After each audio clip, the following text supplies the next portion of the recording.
From the macabre minds of Laughing Devil Production comes another story from the Nightshade Diary. You know what that means. Check under the bed and make sure no one or nothing is there. Is the closet door securely shut? Then leave your disbelief behind, amp up your imagination, and hang on tight for another ride into terror and mystery. And like all good horror stories, just imagine it's a dark and stormy night. And remember, screaming like a little girl is permitted.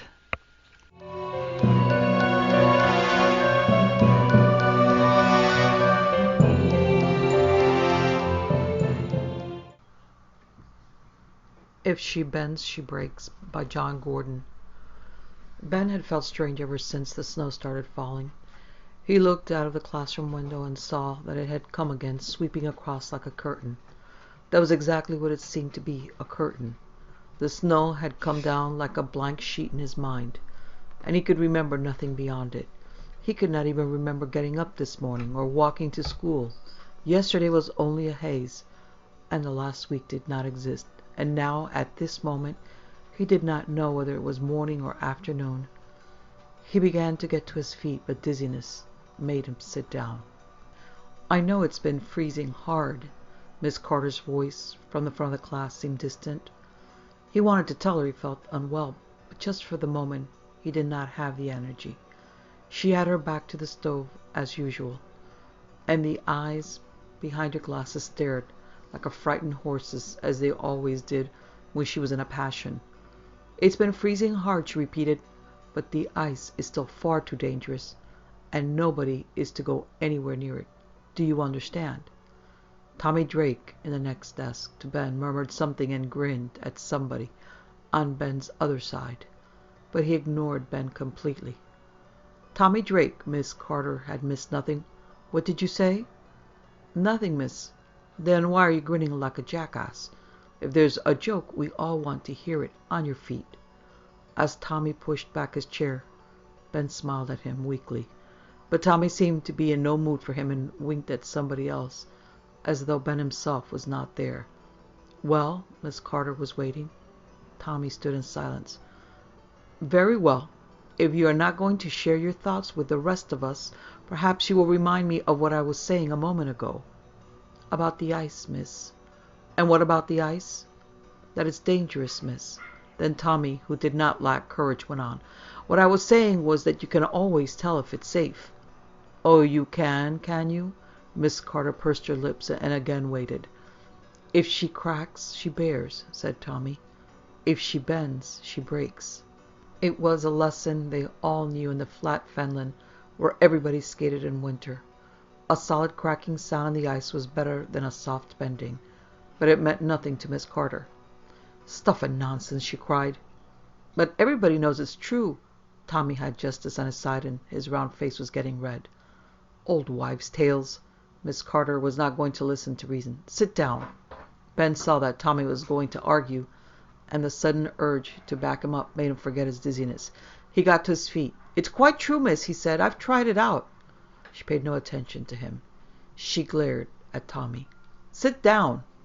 Tommy obeyed, and Miss Carter pulled her cardigan tighter over her dumpy figure. "Listen to me, all of you." Her voice was shrill. "I don't care what anybody says in the village. I won't have any of you go anywhere near that ice. Do you hear? Nobody." She paused, and then added softly, "You all know what can happen." She had succeeded in silencing the classroom, and as she turned away to her own desk, she muttered something to the front row, who began putting their books away. It was time for a break. Ben was still standing. In her passion, she seemed not to have seen him. "What's up with her?" he said, but Tommy was on his feet and heading towards the cloakroom with the rest. The dizziness came over Ben again. Could nobody see that he was unwell? Or was his illness something so terrible that everybody wanted to ignore it? The classroom had emptied, and Miss Carter was wiping her nose on a crumpled paper handkerchief. He would tell her how he felt, and perhaps she would get his sister to walk home with him. He watched her head swing towards him, and he opened his mouth to speak, but her glance swept over him, and she turned to follow the others.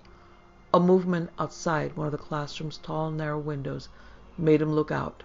One boy was already in the yard, and the snow was thick and inviting. Beyond the railings there was the village, and through a gap in the houses he could see the flat fens stretching away in a desert of whiteness. He knew it all. He had not lost his memory. The stuffiness of the classroom was to blame, and outside there was delicious coolness and space. Without bothering to follow the others to the cloakroom for his coat, he went out. There was still only the boy in the playground, a new kid kicking up snow. He was finding the soft patches, not already trodden, and as he plowed into them, he made the snow smoke around his ankles, so that he almost seemed to lack feet. Ben went across him and said, "They let you out early, did they?" The new kid raised his head and looked at the others, who were now crowding out through the door. "I reckon," he said. "Me and all," said Ben. It wasn't strictly true, but he didn't mind bending the truth a bit, as he had been feeling ill, but not any more. "Where'd you come from?" he asked. "Over yonder?" The new kid nodded vaguely beyond the railings and then went back to kicking snow. "It's warm, ain't it?" he said, watching the powder drift around his knee. "When you get used to it." "What do your dad do?" "Horseman," said the kid, and that was enough to tell Ben where he lived and where his father worked. Only one farm for miles had working horses. Tommy's family, the Drakes, had always had horses and were rich enough to have them working alongside tractors as a kind of hobby. "You live along Pingle Bank, then?" said Ben. The horseman had a cottage there near the edge of the big drainage canal, the Pingle, that cut a straight deep channel across the flat fens. "That's right," said the kid, and looked up at the sky. "More of it comin'." The clouds had thickened over the winter sun, and in the gray light snow had begun to fall again. The kid held his face up to it. "Best time of the year, winter. Brings you out into the open, don't it?" "Reckon," Ben agreed. "If them clouds was in summer, we should be getting soaked." "I hate getting wet." The kid's face was pale, and snow was resting on his eyelashes. "Me and all." They stood side by side and let the snow fall on them. The kid was quite right. It seemed warm. Then the snowball fight rolled right up to them, and charging through the middle of it came Tommy, pulling Ben's sister on her sled. Just like him to have taken over the sled, and Jenny and barged into the new kid as though he was nobody. Ben stooped, rammed snow into 2 hard fistfuls, and hurled them with all his force at Tommy's red face. He was usually a good shot, but he missed, and Tommy was yelling at Jenny as she labored to make snowballs and pile them on the sledge. "They ain't no good. Look, they're falling apart." Tommy crouched and swept them all back into the snow. Jenny had no height, but a lot of temper. She was on her feet, her face as red as his, and yanked her sledge away. "Bring that back," he yelled, but Ben was already charging at him. Tommy must have been off balance, because it took no more than a touch to push him sideways and send him into the snow flat on his back. "You want to leave my sister alone." Ben sat on his chest with his knees on Tommy's arms. "Tell her you're sorry." He and Tommy were the same size, both strong, and sometimes they banged their heads together just to see who would be the first to back off. But this time, without any effort or even bothering to answer him, Tommy sat up and spilled Ben off his chest as though he had no weight at all. And as he tilted back helplessly, Ben saw the new kid standing by watching. "Hi," he shouted. "Snowball fight. You're on my side." The kid looked pretty useful, pale but solid, and Ben needed help. "You done it wrong," the new kid said to Ben, and without hurrying he stepped forward. The kid reached out to where Tommy was still sitting and put a hand over his face, spreading out pale, cold fingers across his mouth and eyes. He seemed merely to stroke him, but Tommy fell backwards. "You don't need no pressure," said the kid. "All you got to do is let them know you're there." "You got 'em!" Ben had rolled away to let the kid tackle Tommy alone. "Show us your stuff." The kid seemed to be in no hurry, and Tommy lay where he was, one startled eye showing between the pallid fingers. Any second now and there would be a quick thrust of limbs, and Tommy would send the kid flying. It was stupid to wait for it. Ben started forward to stop the massacre. But then the kid looked up. The snow was still in his eyelashes, and a crust of it was at the corners of his mouth like ice. "Want me to do any more?" he asked. In the rest of the playground, shouts of snow fights echoed against the high windows and dark walls of the old school building, but in this corner the great clouds seemed to hang lower, as if to deaden the kid's voice. "I asked you," he said. "You want to see me do some more?" Tommy stirred, gathering himself to push. In a moment, the boy would pay for being so careless, unless he had some trick and was pressing on a nerve. Ben wanted to see what would happen. He nodded. The kid did not look away from Ben, but his hand left Tommy's face, and Tommy did not get up. He simply lay there, with his eyes and mouth wide open. He looked scared. The kid, still crouching, began to stroke the snow. He curved his fingers and raked it, dusting the white powder into Tommy's hair, then over his brow and his eyes. And then the kid's hand, so pale it could not be seen in the snow, was over Tommy's lips, and snow was being thrust into the gaping mouth. The kid leant over him, and Tommy was terrified. He tried to shout, but more snow was driven into his mouth. He rolled over, thrashing helplessly. The kid paused as though waiting for instructions, but Ben, curious to see what Tommy would do, waited. It was then that the brittle little sound of a handbell reached them. It came from the porch where Miss Carter was calling them in, but suddenly the sound ceased, and even the shouting of the snow fights died. The whole playground had seen her drop the bell. She started forward, pushing her way through the crowds, and then, caught up in her anxiety, they came with her like black snowflakes on the wind. It was Tommy, jerking and choking on the ground, that drew them. It was no natural fooling in the snow. He was fighting to breathe, and the new kid stood over him, looking down. "Tommy, what have you done?" Miss Carter was stooping over him, crying out at the sight of his mouth wide open and full of whiteness. "Oh my God!" Ben stared across her bent back at the new kid. He simply stood where he was, a sprinkle of white in the short crop of his black hair, and gazed back at him. "Who did this to you?" Miss Carter had thrust her fingers into the snow gape in Tommy's face, and rolled him over so that he was coughing, gasping, and heaving all at once. "How did this happen?" But he could not answer, and she helped him to his feet and began walking with him. "Who saw this? Which of you did this?" She had snow in her fur-lined boots, and her gray hair was untidy. Her little red nose was sharp with the cold, and she pointed it round the ring that had gathered, sniffing out the guilty one. "You?" Her eyes were on Ben, but had passed by almost before he had shaken his head. "What about you?" The new kid was at the back of the crowd and did not even have to answer. Denials came from every side, and the chattering crowd followed her into school. Ben and the kid hung back, and were alone in the porch when the door closed and shut them out. Neither had said a word, and Ben turned towards him. The kid stood quite still, gazing straight ahead, as though the door was the open page of a book and he was reading it. He wore a long black jacket, and a gray scarf was wound once around his neck and hung down his back.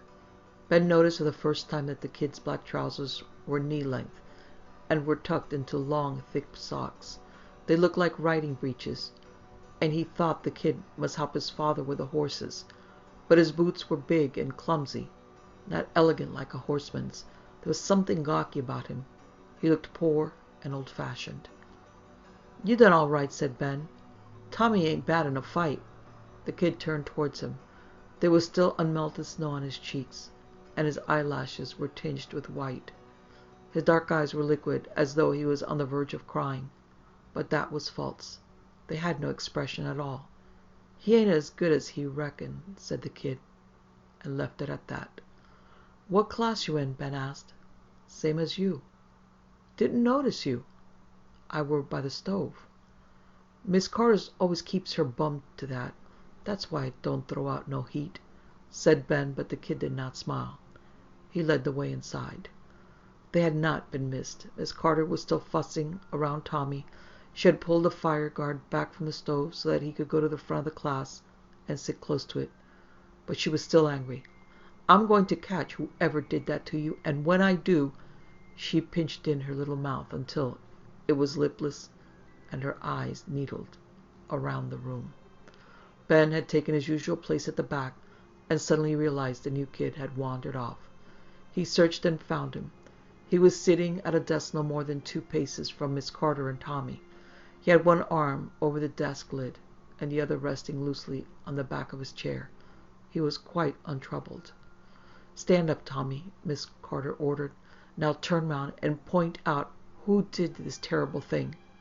Tommy, a hero now, was enjoying himself. He faced the class. Ben could see the pale curve of the new kid's cheek and guessed at the deep-water look of the eyes that were turned on Tommy. "Tommy," said Miss Carter, and obediently Tommy looked round the room. He smirked at several people, but not at Ben. He ignored him as though angry with him for what had happened, yet not prepared to betray him. But there was a real risk he would get his revenge on the kid. Yet again his glance went by as though the boy's desk was empty, and he said, "Nobody done it. I just fell over, that's all." The girl next to Ben whispered to her friend, "Maybe he had a fit. That looked like it when his mouth all white, like he was foaming." "Be quiet." Miss Carter had lost her patience. "Sit down," she ordered Tommy, and for the rest of the afternoon she was savage, even with him. From time to time Ben looked towards the new kid, but he kept his head bowed over his work, and Ben saw no more than the black bristles of his cropped hair. Nobody attempted to speak to him because, whenever anybody moved, Miss Carter snapped. The last half hour dragged, but then, with a rattle of pencils and a banging of desk lids, the afternoon ended. The new kid wasted no time. He was out of the door ahead of everybody else, and Ben did not catch him until he was halfway across the playground. "Where are you going?" he asked. "The Pingle." "We ain't supposed to, because of the ice." "I live there." Then Ben remembered the horseman's cottage on the bank, but he said, "Ain't you going to hang around here a bit? We got some good slides in the yard." "Ice is better." The others charging out at the door prevented Ben saying more. Jenny, with her sledge, was being chased by Tommy. He was himself again and was telling her, "Your sledge will go great on the Pingle." "I don't want to go," she said. A bigger girl butted in. "You heard what Miss Carter said, Tommy Drake. Ain't you got no sense?" Tommy paid no attention. "Come on, Jenny. I ain't got time to go home and fetch me skates, or else I would. I'll bring 'em tomorrow and you can have a go, promise." She was tempted, but she said, "I don't want to go there, and you know why." "I won't take a step on it unless it's rock hard," said Tommy. "I ain't going," said Jenny. At the school gate, the kid moved his feet impatiently on the step. It had been cleared of snow and the metal studs on the boots rattled. Tommy had also lost his patience. "If she cracks, she bears. If she bends, she breaks. Everybody knows that's true, no matter what old Carter says. And I won't budge away from the bank unless it's safe." "No," said Jenny. Suddenly the kid kicked at the steps and made sparks fly from the sole of his boot, and Tommy looked up. The wind dived over the school roof in a howl and a plunge of snow, and the kid's voice merged with it as he yelled, "Come on!" He and Ben ran together, and Tommy grabbed at the sledge and made for the gate. Several others came with him. Ben and the boy kept ahead of the rest as they rounded the corner into the lane. Traffic had failed to churn up the snow and had packed it hard, almost icy, so it would have been as good as anywhere for Jenny's sledge. But Ben ran with the boy between hedges humped and white, and the others followed. They left the road just before it climbed to the bridge across the Pingle, and they stood at the top of the bank, looking down. They were the first to come here. The grass blade slowly arching as the snow had added petal after petal through the day, supported an unbroken roof just clear of the ground. Below them the straight, wide channel stretched away to left and right through the flat white land. The water had become a frozen road, and the wind had swept it almost clear, piling the snow in an endless smooth drift on the far side. Tommy had come up alongside them. "You could go for miles," he shouted. But Jenny hung back. "I don't like it."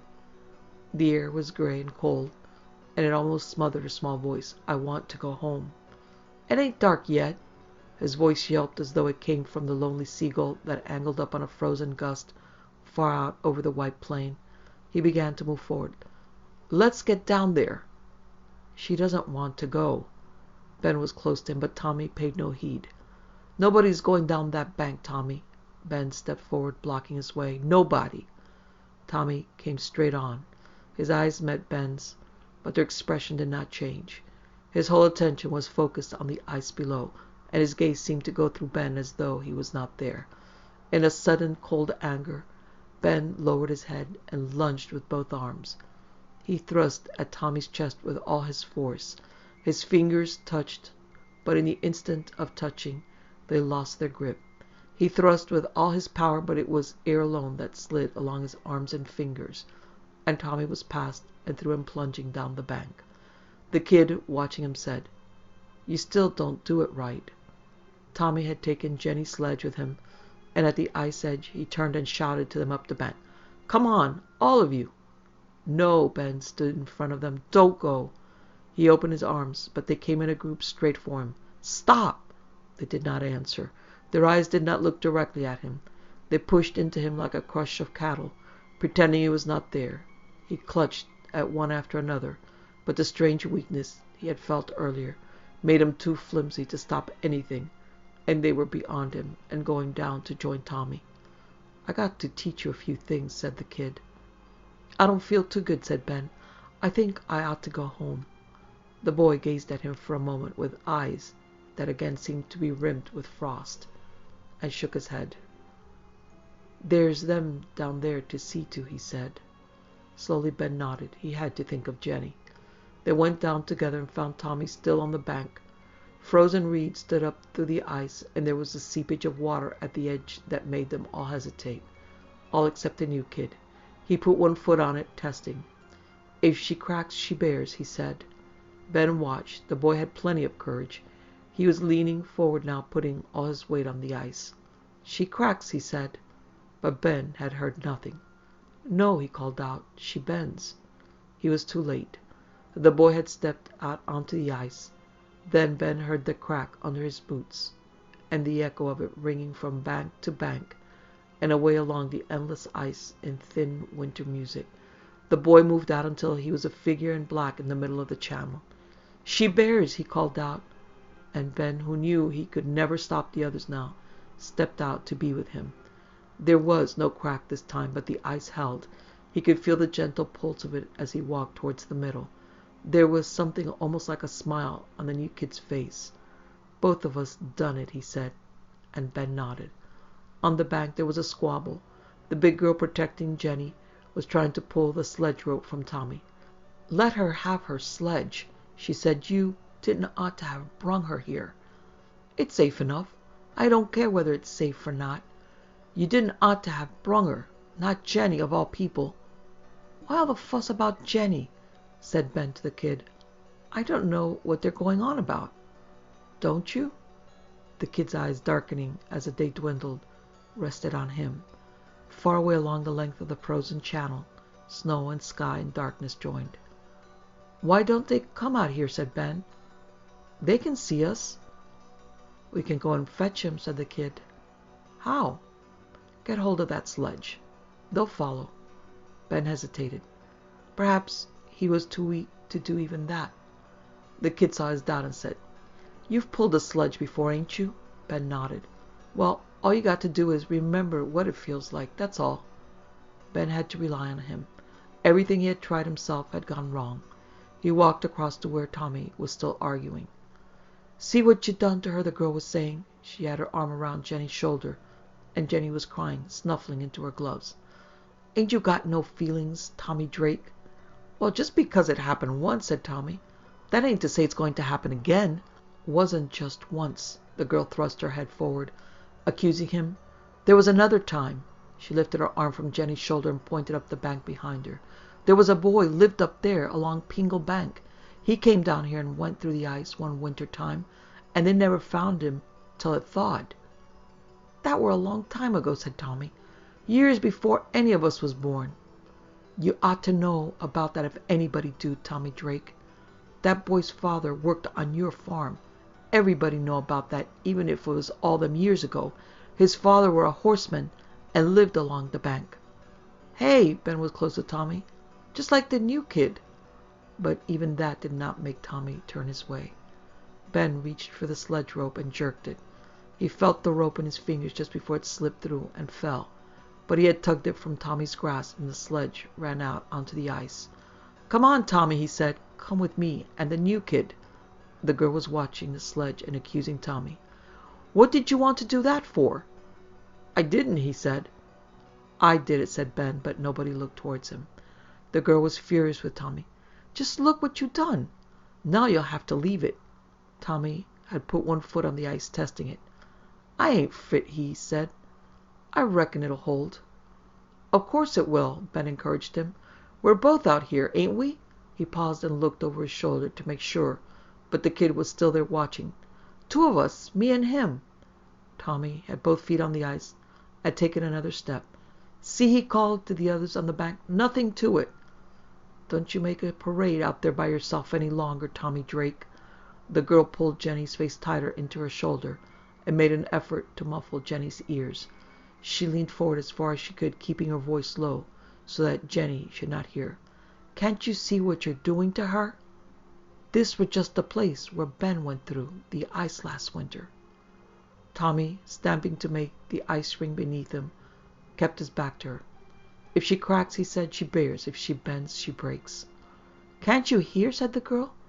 This is just the place where Ben were drowned. The snow came in a sudden flurry, putting a streaked curtain between Ben and the rest of them. It was then that he remembered. He remembered everything. The kid had come up to stand beside him, and they stood together and watched.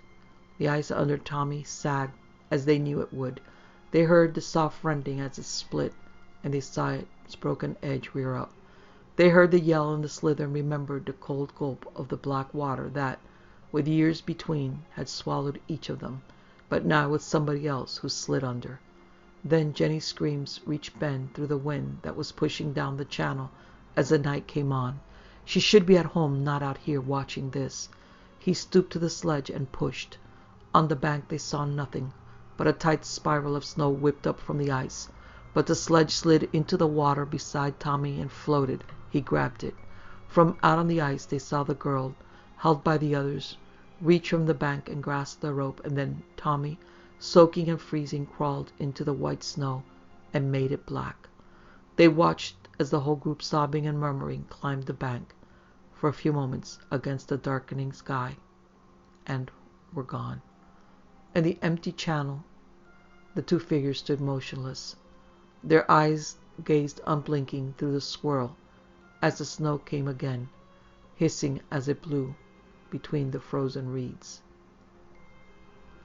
Who is Emma by Kenneth Ireland. Good night, she called down the stairs. Good night, Emma called her father. She could hear the television playing in the living room. She closed her bedroom door, got into bed, and pulled the cord hanging over her head to turn out the light. The room was in darkness. It took several minutes before she realized that something was wrong. First she could hear the sound of quiet breathing, and at once lay still, listening, trying to make out where it was coming from. It was unlikely to be inside the room, she thought. There was no way any stranger could have gotten to the house without everyone knowing about it, and since the house was detached, she wasn't hearing the breathing sound coming through the wall from the house next door either. Then there was a definite movement, just a slight rustling as if something was touching the bedclothes. At once Emma thought of some kind of animal, and that was just as scaring. They had no pets, so if it was an animal, it must have entered through a half-open door sometime during the day and found its way upstairs, and it could be any sort of animal, if that's what it was. For the moment the rustling was still on the far side of her bed. She eased the bedclothes free on her side, as quietly as she could, ready to be able to jump out quickly and run for the bedroom door, then half raised her head from the pillow to make sure. Suddenly she found herself accidentally touching something in bed with her. She sat upright at once and jumped out of bed almost in the same movement, and now that her eyes were becoming more accustomed to the darkness, she could tell that whatever it was now upright as well. Before she had time to get the door open and run, the light came on. sitting up in her bed, still with her hand on the cord of the pull switch, was another girl, about the same age as herself. "Who are you?" this other girl asked. "Where did you come from?" Emma stared at her in surprise now, rather than fear. She was just an ordinary girl wearing a pink nightie. "More to the point, how did you get here?" Emma demanded. "This is where I live. It's my house." Then she realized that it was not. Looking quickly round the room, she saw that the curtains had a flowered pattern on them when they should have been plain fawn color. The wardrobe was in the wrong place, and there was a mirror on it, while hers had no mirror. She glanced cautiously into the mirror, and could see distinctly the reflection of this strange girl, whoever she was. So at least she had to be real. The carpet, now she noticed, was pink as well, while hers had been brown. The girl was climbing out of bed equally cautiously, remaining on the far side of it. Emma glanced at the clock to find the time. That had vanished, though instead was a clock radio on a table alongside the bed, not on the dressing table where she had kept her alarm clock. It was all wrong. "This doesn't make sense," was all she could find to say. "I just don't know what's happened." She had gone to bed normally, with everything in its usual comfortable place, and now it had all changed. She didn't think she had even been asleep, but perhaps she had been. The display on the clock radio was reading half an hour later than when she had first got into bed. Then it came to her. This had to be her own house. The size and shape of the bedroom were the same, for one thing, and outside was the landing at the top of the stairs, and next on her left would be her parents' bedroom, and on her right the door to the small bedroom, which was used only for storage. She moved at once to open the bedroom door. Then she felt round the edge of the wall outside for where she knew the light switch to be, found it once and switched it on. It was the same landing, only the wallpaper was different, and the stair carpet had somehow changed color. At least, the woodwork was still painted white. Then a face appeared at the foot of the stairs as she stood looking down. "Why is the light on? Is something wrong, Hannah?" asked a man whom she didn't recognize. Then, after a brief pause, "Who are you?" The other girl, looking across, was now standing at her side. "I don't know who she is," said the other girl, who was obviously named Hannah. "I just found her up here and in my bed." The girl's father came up the stairs in a hurry. "Who are you, and how did you get into the house?" he demanded.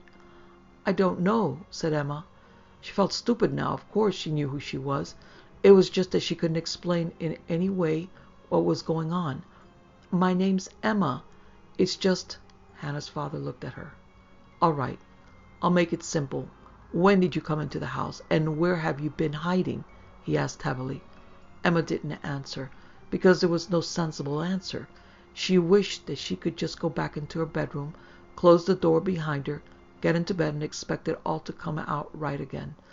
It could only be some kind of bad dream. So without saying a word, she did just that. She returned to her bedroom, closed the door behind her, leapt into bed, turned out the light, and pulled the bedclothes tightly around her chin. Then she closed her eyes. When she opened them again, it was because the light had been switched on again. Now Hannah and her father were standing at the side of the bed. Hannah's father pulled the bedclothes back. "Get out of here and get yourself dressed," he shouted. Reluctantly, she sat up. Nothing had changed. She was still in the strange room, exactly as it had been before she had returned to it. When she stepped out of the bed and looked round, there were no clothes in there which belonged to her at all. "Where are my clothes, then?" she asked, bewildered. A woman now entered the bedroom. Hannah's mother, she supposed. "What's going on? Who is this girl, Hannah?" The other girl, Hannah, shrugged. "I've never seen her in my life," she said. "A girl from school, is she?" "I've told you, I don't know her." This would have been ridiculous had it not been such a nightmare. Nightmare. That was the obvious answer. Emma pinched herself. "Wake up," she told herself aloud. She had been able to wake herself out of unpleasant dreams before, only this time it didn't seem to be working. "Now, what are you doing?" asked Hannah's father. "Trying to wake myself up," replied Emma desperately. "You're mad," said Hannah. I'm sending for the police, decided her father. She's probably run away from some children's home or something. Let's wait first, suggested Hannah's mother. Perhaps she will tell us in a minute. Emma was grateful for that, only it didn't solve anything. This was impossible. She couldn't have gone to bed as normal and woken up, if that was what she had done, to find herself in what was clearly the same house, yet not the same house, unless she thought it was really a similar house to her own, and somehow she had been sleepwalking, and somehow walked into it without knowing what she was doing. But if that had happened, how had she managed to get inside the house in the first place, and in such a short space of time? She pinched herself again. It was no use. Hannah and her parents remained staring at her. "Where do you think you've put your clothes, then?" asked Hannah's mother, almost kindly now. Emma shook her head. "They're not here," she said. "Then where do you live?" asked Hannah's mother. "Perhaps we could arrange for you to be taken home, then sort everything out afterwards." 16 Oxclose Lane, replied Emma. At least she was sure of that. At least it was one fact she could keep hold of. "But this is 16 Oxclose Lane," said Hannah's mother gently. That was a nasty shock. She looked at herself carefully in the mirror in the wardrobe door. She looked exactly the same as she had done in the few minutes before she had gotten to bed, less than an hour ago. Then Hannah was reaching forward to touch her, and then grasped her wrist firmly. Emma drew away. "Just seeing if you were solid," explained Hannah.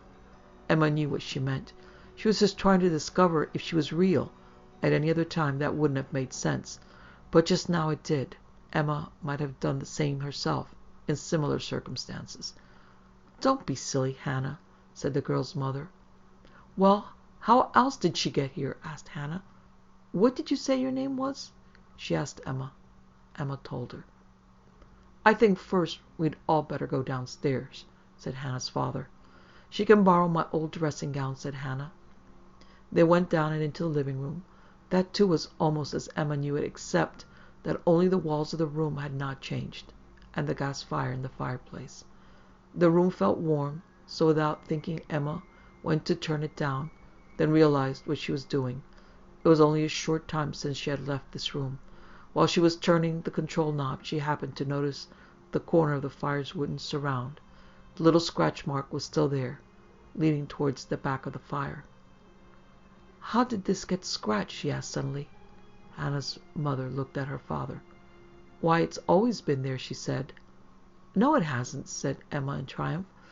"I once lost a hair grip part way down the back of the fire and tried to dig it out with a screwdriver, only it slipped and made that scratch." Hannah's parents were now watching her uneasily, and Hannah with much greater interest. "And how do you explain that little story you're now making up?" asked Hannah's father. "I'm not explaining it. I'm just telling you that's how the scratch got there." Then suddenly she thought of something else. "There used to be a swing in the garden."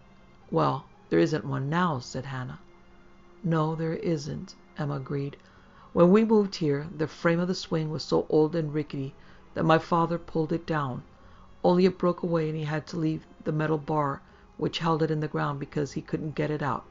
I bet that's still there."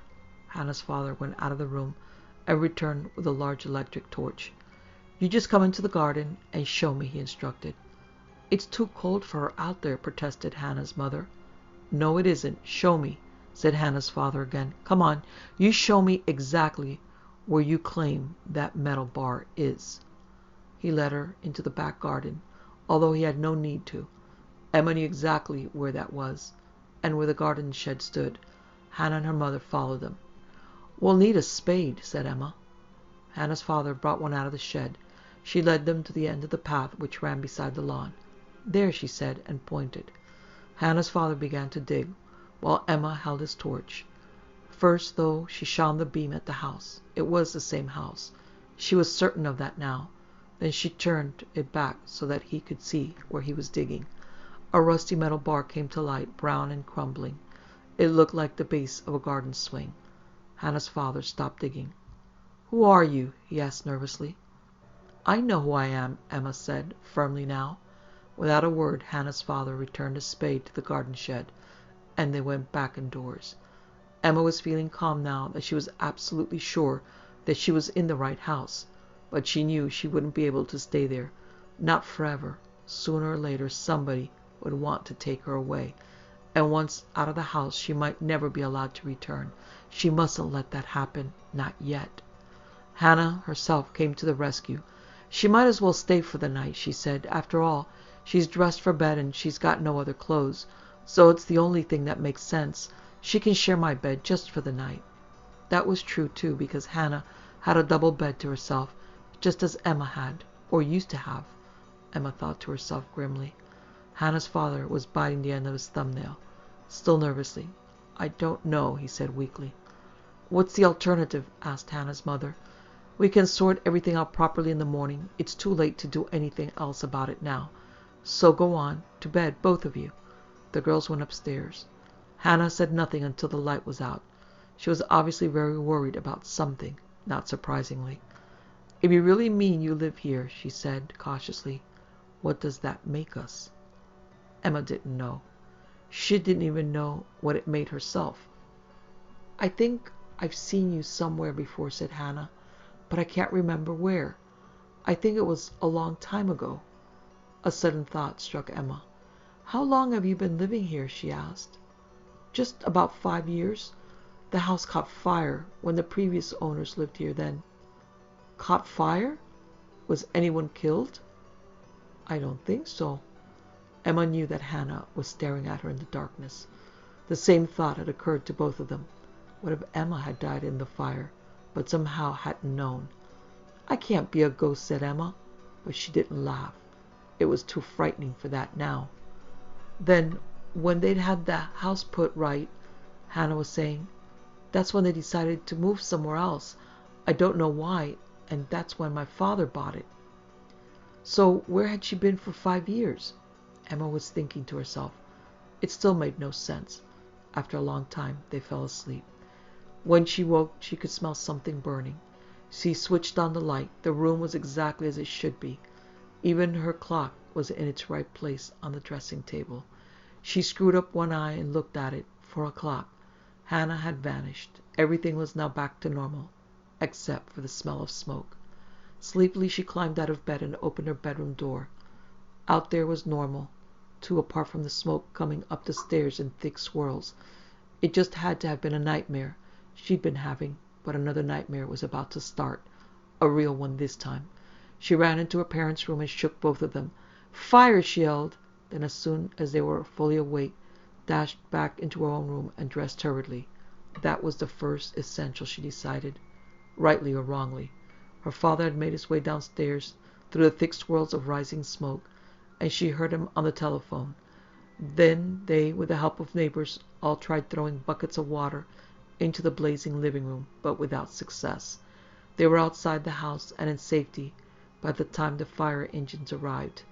They stood in the small front yard, surrounded by what they had managed to salvage of their personal possessions until the last fireman had left. When the neighbors returned to their own homes, a police car took them to stay at her grandmother's 5 miles away for what was left of the night, and the following morning they returned to survey the damage. The house was a mess, except, surprisingly, most of the living room, which somehow was virtually untouched, apart from the smell of smoke which hung in the air. If you hadn't woken us when you did, we'd all have been suffocated, said Emma's father. Or burned alive, added her mother. So what are we going to do now? Emma asked. It'll all be put right by the insurance, her father assured her. In the meantime, we'll have to stay at your grandmother's. But it'll never be the same, wailed Emma's mother. Not after this, all our furniture and my best things gone. It won't be the same anymore. I don't want to stay here. Let's find ourselves another house and move out as soon as we can. So that was what happened. As soon as the damage had been repaired and the house redecorated throughout, the house was put up for sale. It was not long before the first people arrived to look it over and decide if it suited them. It was Saturday, so Emma answered the ring on the doorbell. A man, a woman, and a small girl stood there. Good afternoon, said the man. Are your parents at home? We'd like to look around. Emma started. She recognized them at once. It was Hannah's father and mother. Between them stood a small girl. It was Hannah, without a doubt. but looking about 5 years younger than when Emma had last seen her.